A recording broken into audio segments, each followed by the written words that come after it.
আজ রাতে ডিনারে সেরকম কিছু বানাতে ইচ্ছে করছিল না, তাই জন্য ভাবলাম এই মশলা ভিন্ডিটা করা যাক। প্রথমেই এখানে আমি ঢ্যাঁড়সগুলো নিয়ে ভালো করে ধুয়ে নিয়েছিলাম। আর এখানে আমি ছোট ছোট 4টে পেঁয়াজ নিয়েছিলাম, কয়েক কোয়া রসুন, আর নিয়েছিলাম 2টো টমেটো।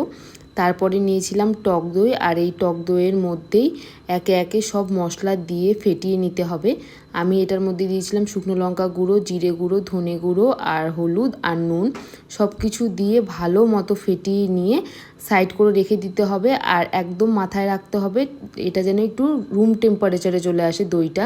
আর এখানে টমেটো আর কয়েক কোয়া রসুন দিয়ে পেস্টও করে নিয়েছিলাম, আর ভিন্ডিগুলোকে এরকম করে কেটে নিয়েছিলাম।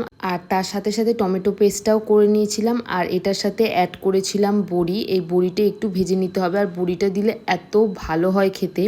কড়াইয়ে সর্ষের তেল গরম করে নিয়ে আমি বড়িগুলো দিয়ে একটু শ্যালো ফ্রাই করে নিয়েছিলাম।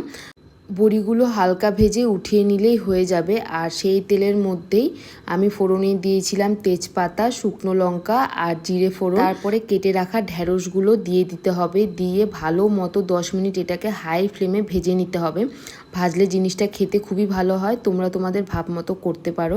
এটার মধ্যে আমি হালকা একটু হলুদ দিয়ে ভেজে নিয়েছিলাম। তারপরে অ্যাড করেছিলাম হচ্ছে পেঁয়াজ, যেটা আমি কুচিয়ে রেখেছিলাম। ভালো করে এটাকেও অনেকক্ষণ ভেজে নিয়ে, অনেকক্ষণ বলবো না, মোটামুটি 5 থেকে 10 মিনিট ভেজে নিলেই হয়ে যাবে।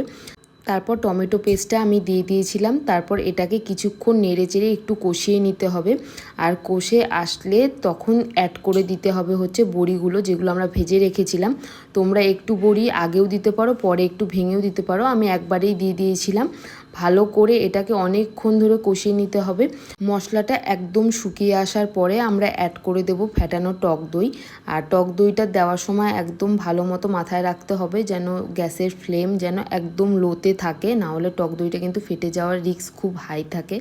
আবারও সব কিছু ভালো মতো কষিয়ে নিতে হবে। কষিয়ে আসলে যখন দেখবে তেল ছেড়ে দিয়েছে, ভেবে নেবে যে আমাদের মশলা ভিন্ডি রেডি। এটা অবশ্যই ভাত বা রুটির সাথে খেতে পারো। আর এই টেস্টটাকে ব্যালেন্স করার জন্য আমি একটু লাস্টে চিনি অ্যাড করেছি, আর তারপরে দিয়েছিলাম গরম মশলা। দিয়ে আবারও একটু ভালো করে মিক্স করে নিলেই রেডি। আর অবশ্যই তোমরাও বাড়িতে ট্রাই করো আর জানিও কেমন হয়েছে। আর আমারও যখন সেরকম কিছু রান্না করতে ইচ্ছে করে না, আর সিম্পল আর কম টাইমের মধ্যে হয়ে যাবে, তখন আমি এরকম মশলা ভিন্ডি রেডি করে নিই। আর দেখা হচ্ছে পরের একটা ব্লগে। Till then, by.